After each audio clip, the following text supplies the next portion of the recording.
Voltamos! Esse é o programa Alternativa A. Eu sou o Glauco Keller, na sintonia da sua rádio universitária em 102,1 FM, levando até você arte, cultura e educação todos os sábados. Convido você para acompanhar o programa Alternativa A, para seguir o programa Alternativa A nas nossas redes sociais. A nossa arroba no Instagram é p.alternativaA.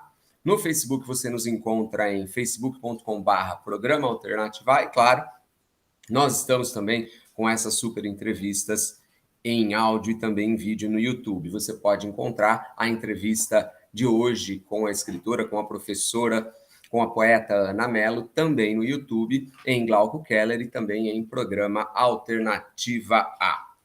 Ana, você no intervalo foi tomar uma água por conta dos pelos de gatos. Você tem uma relação muito próxima com os gatos e essa relação, ela afeta, creio eu, positivamente a sua obra. Eu tenho em mãos aqui um livro seu chamado Nas Patas dos Gatos, que está maravilhosamente ilustrado por uma parceira sua, pelo que eu percebi, né?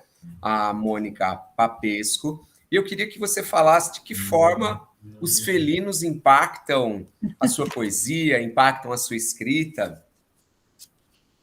Olha, eu acho que eu tive gato sempre, né? Desde criança, eu acho que interrompi um período assim entre casar, ter filhos, porque daí aconteceu de não ter, mas não porque eu não gostasse, né? E esse Nas Patas dos Gatos saiu das minhas observações na pandemia, porque daí eu fiquei em casa quase 2 anos, né? E ficava com eles observando mais o jeito deles, como é que eles comportavam, como é que eles pegavam sol e tal.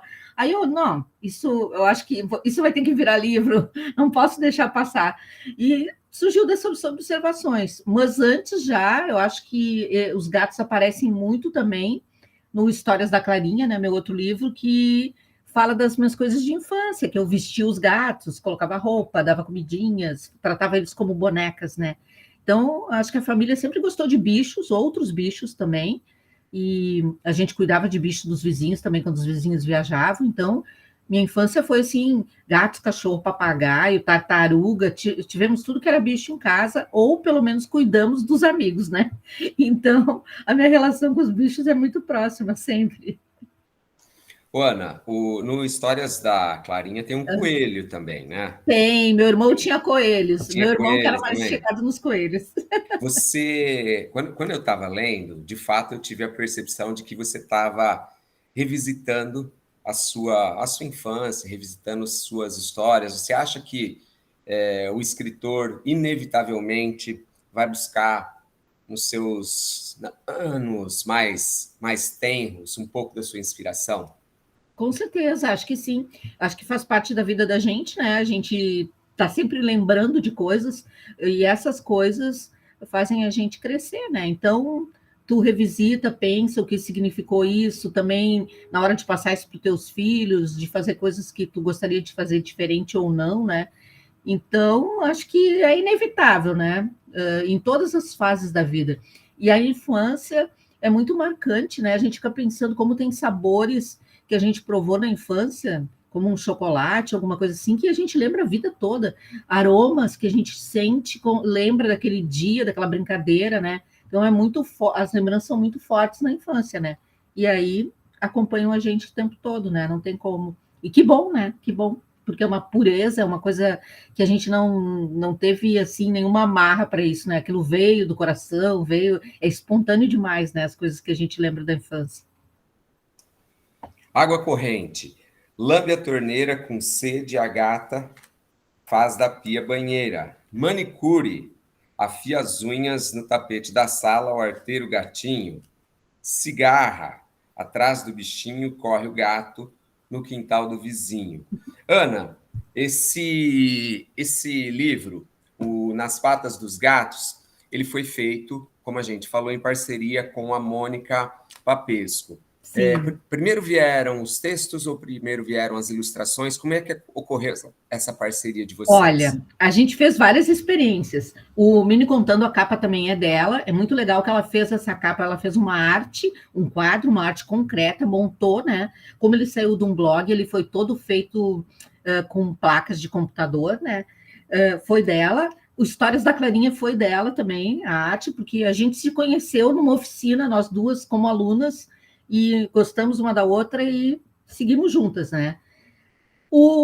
Nas Patas dos Gatos também, ela leu o texto e ela criou. Mas a gente fez uma experiência inédita, que foi com o Ana Babá de Bichos, que ele foi todo escrito ao contrário. O Ana Babá de Bichos, ela fez primeiro as ilustrações e eu escrevi para as ilustrações dela. E esse processo aconteceu porque a gente discutiu um dia, nossa, como o ilustrador ganhava pouco, né? Sobre o preço de capa, ali o livro, quando era vendido, o ilustrador ganhava um percentual muito baixo, né? Aí eu disse, não, então vamos valorizar, vamos valorizar o ilustrador. Tu vai fazer as ilustrações e eu vou escrever. Daí esse livro foi um livro que a gente fez ao contrário. Mas geralmente ela escreve depois da leitura dos textos, né? E nas editoras é mais ou menos assim que funciona. Se tu manda um texto e ele não tem ilustrador, geralmente a editora oferece um ou dois desenhos ali de ilustradores para que converse com o autor, né? E no meu caso, eu que escolhi ela desde o começo. Esse é o programa Alternativa A, levando a você toda a tarde de sábado arte, educação e cultura. Eu sou o Glauco Keller e na sintonia da 102,1 FM. Hoje eu bato um papo com a escritora, poeta e professora Ana Mello, que está falando um pouquinho do seu fazer artístico, da parceria com a ilustradora Mônica Papesco e como as visitas que nós fazemos naturalmente à nossa infância, buscando cheiros, buscando aromas, buscando gostos, acabam naturalmente influenciando a escrita. Ana, você se especializou, como a gente falou no primeiro bloco, em produções minimalistas, né? Você começou com mini contos e a poesia minimalista, a Poetrix, também chegou até você e você tem uma capacidade de síntese que permite que a gente imagine a partir de cada um dos seus versos, dos seus tercetos, várias situações. Como é que você conheceu a Poetrix e o que é exatamente a Poetrix? Bom, eu tenho poemas maiores, vários, sempre escrevi poemas maiores também, e de repente eu tive vontade de fazer uns poemas mais curtinhos quando eu vi na internet uns textos do Aníbal Bessa, porque o Aníbal Bessa ele colocava uma imagem e colocava um poema pequeno, um terceto. Daí é haikai, tudo haikai. E aí ele disse assim, não, guria, vai e fala com o Goulart Gomes, que o Goulart Gomes também chamava tudo que é terceto que ele escrevia de haikai, e não é, porque o haikai clássico ele tem um formato, e fora desse formato, eu acho que não é haikai. Aí eu fui atrás do Goulart, ele é o criador do Poetrix. O que o Goulart fez? Ele criou uma alternativa para aquela definição do haikai clássico, que é um poema, um terceto, né, com 3 versos, sendo que o primeiro tem 5 sílabas métricas, o segundo 7 e o terceiro 5. Então, ele tem esse tipo de configuração, ele não tem título, não tem nenhuma rima, né, e fala de um momento da natureza, de alguma coisa que está acontecendo no agora. Eu sei, vai ter um monte de gente dizendo agora, não, mas o Milor Fernandes chamava de haikai e não tinha nada disso. Não, realmente, com o tempo foi passando, as pessoas começaram a publicar tercetos e todo mundo chama de haikai. Mas o clássico tem essas regras. E aí, o Goulart Gomes inventou esse terceto que pode título, pode rima, pode textos urbanos, não precisa falar só de natureza, e que pode ter até 30 sílabas métricas. E eu me apaixonei. Na época tinha grupos no Yahoo que se fazia cirandas de poesia, de Poetrix. Comecei a praticar, eu digo, é isso que eu gosto, e também foca no minimalismo, foca em cortar tudo que tem excesso no poema, né? Assim como no miniconto também, que eu falei só em ser um conto pequeno, mas na verdade tem a força do título, tem toda a questão do subtexto, né? E realmente no Poetrix é a mesma coisa, só que com um olhar mais poético. E aí a paixão já estava pelo miniconto, eu gostei muito do Poetrix e segui estudando mais sobre minimalismo e gostando cada vez mais, praticando, né? Daí na prosa, o miniconto, e na poesia, o Poetrix. É isso, esse é o programa Alternativa A, sempre levando a você, nos sábados à tarde, arte, cultura e educação. Hoje a gente recebe a escritora, professora e poeta Ana Mello, falando um pouquinho de minimalismo na arte. Eu selecionei aqui alguns poetrix da Ana para ler para você, para a gente fechar esse bloco, do livro Poetrix, Verbetrix, Tercetos, da Ana. De que ano que é esse livro, Ana? Esse aqui, deixa eu ver aqui, nem eu me lembro, peraí, é de 2014. 2014, esse que eu estou mostrando para você. Tem alguns lindíssimos aqui. E no Poetrix também, né, Ana, o título é importante, diferente do Haikai, né? Selecionei 3 aqui, ó.